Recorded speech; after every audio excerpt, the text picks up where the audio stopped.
Halo, Assalamualaikum warahmatullahi wabarakatuh.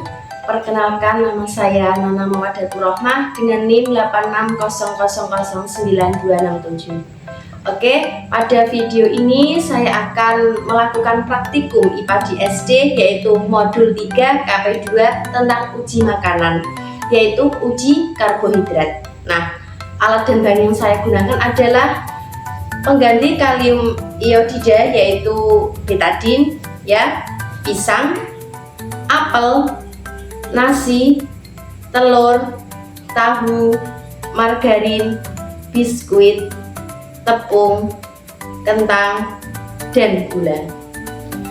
Nah, pada kesempatan kali ini saya akan melakukan pengamatan tentang uji makanan, yaitu bahan makanan apa saja yang mengandung karbohidrat yang sudah saya sampaikan bahannya tadi ya. Nah, nanti kita akan tetesi 1 atau 2 tetes betadine ke dalam makanan tersebut. Apabila makanan ini berubah warna ungu kebiruan, maka bahan makanan ini mengandung karbohidrat. Oke, pertama saya akan melakukan tetes betadine ini ke dalam buah pisang ya, 3 tetes. Setelah itu apel, setelah itu nasi, nah, selanjutnya telur, tahu, margarin, biskuit, tepung, kentang, dan gula.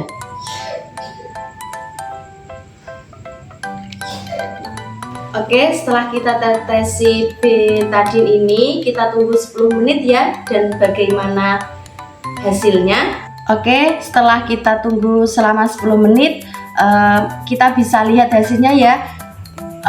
Bahan makanan yang mengandung karbohidrat, dia akan berubah menjadi ungu kebiruan ya. Kita bisa lihat pisang ya, selanjutnya nasi, selanjutnya biskuit, tepung terigu, dan kentang. Nah, dapat kita simpulkan bahwa apabila bahan makanan tersebut kita uji dengan menggunakan yodium dan bahan makanan tersebut berubah menjadi biru keunguan, maka bahan makanan tersebut tergolong ke dalam karbohidrat.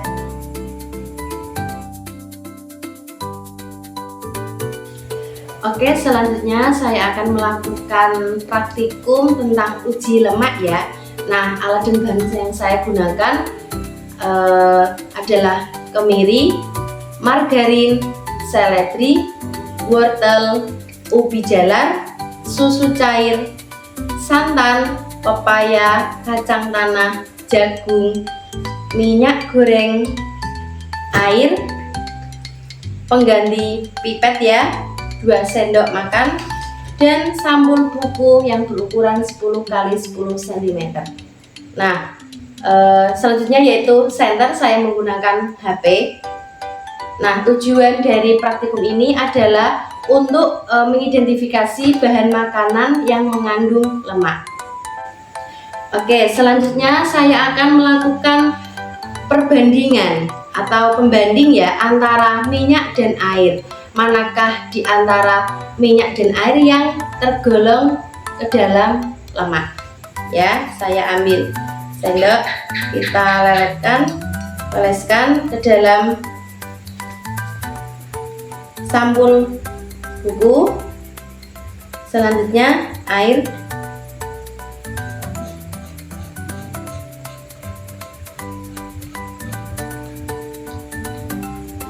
nah kita tunggu selama 10 menit ya. Apabila kertas sampul buku ini meninggalkan bekas noda minyak, maka bahan makanan tersebut tergolong ke dalam lemak. Ya, kita tunggu selama 10 menit. Oke teman-teman, setelah kita tunggu 10 menit pembanding antara minyak dan air, nah kita bisa lihat dan kita pakai senter ya, senter HP. Nah, minyak meninggalkan bekas noda ya. Kita lihat apakah air meninggalkan bekas noda? Tidak ya. Nah, kita dapat simpulkan bahwa apabila kertas tersebut meninggalkan bekas noda, maka bahan makanan tersebut tergolong ke dalam lemak. Oke, selanjutnya kita melakukan pengamatan ya. Kita oleskan kemiri.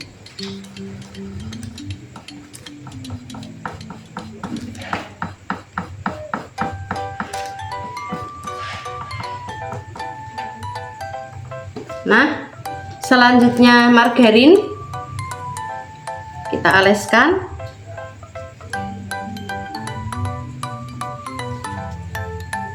Selanjutnya seledri. Oke, kita oleskan.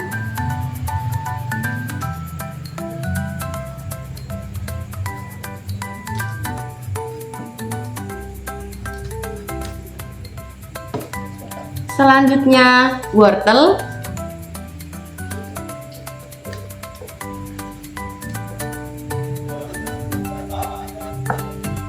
Oke, selanjutnya ubi jalar.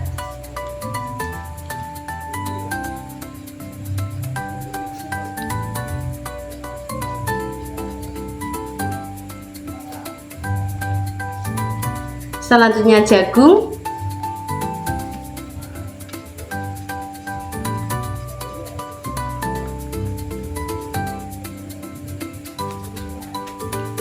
Kacang tanah.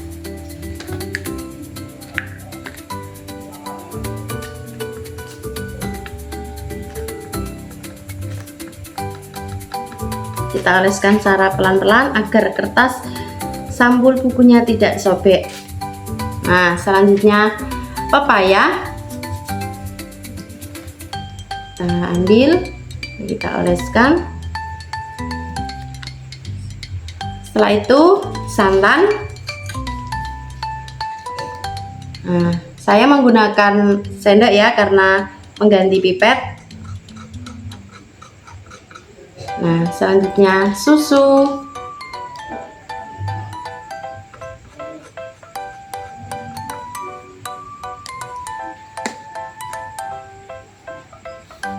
Nah, kita tunggu selama 10 menit ya.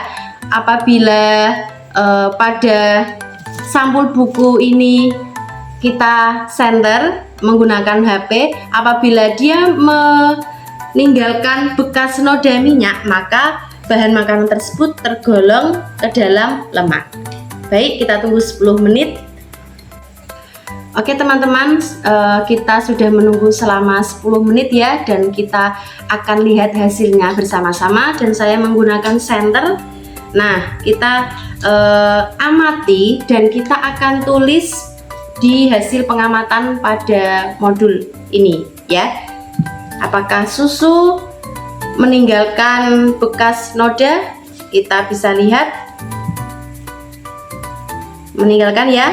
Nah, selanjutnya santan kita cek. Nah, bisa dilihat ya, santan termasuk tergolong lemak. Selanjutnya kacang tanah.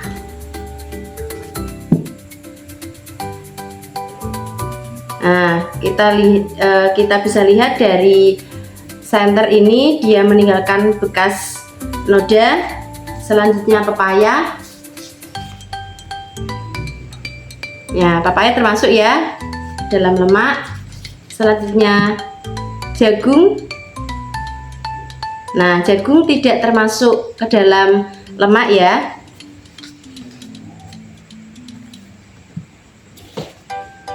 Nah, selanjutnya ubi jalar. Nah, tidak termasuk. Wortel. Nah, wortel tidak meninggalkan bekas noda. Selanjutnya seledri. Nah, seledri juga tidak. Margarin. Nah, kita lihat apakah margarin meninggalkan bekas noda. Ya, margarin termasuk, dan kemiri. Nah, kemiri termasuk ya teman-teman ya.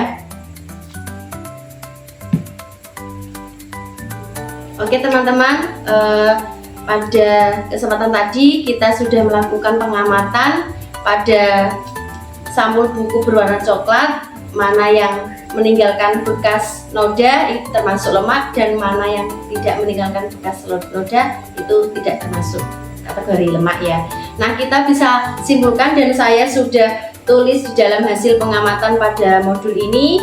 Jadi saya dapat memberikan kesimpulan bahwa pengamatan kita tadi yang meninggalkan bekas noda yaitu kemiri, margarin, kacang tanah, pepaya tapi sedikit lemaknya, santan, dan susu cair. Nah, bahan makan tersebut yang saya sebutkan tadi termasuk golongan lemak. Nah, cukup sekian video praktikum saya hari ini. Semoga bermanfaat untuk semua. Kurang lebihnya saya mohon minta maaf. Wassalamualaikum warahmatullahi wabarakatuh.